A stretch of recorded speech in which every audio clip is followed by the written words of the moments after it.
Okay, getting ready to try giving the bike a start after an extensive top end rebuild.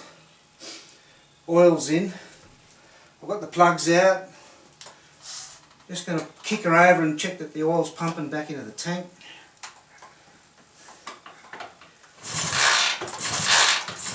Yep, flowing out nicely.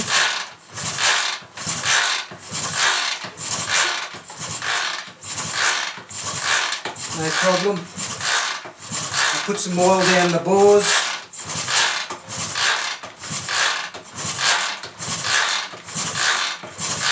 Oil flow's good. Oil pump should be primed.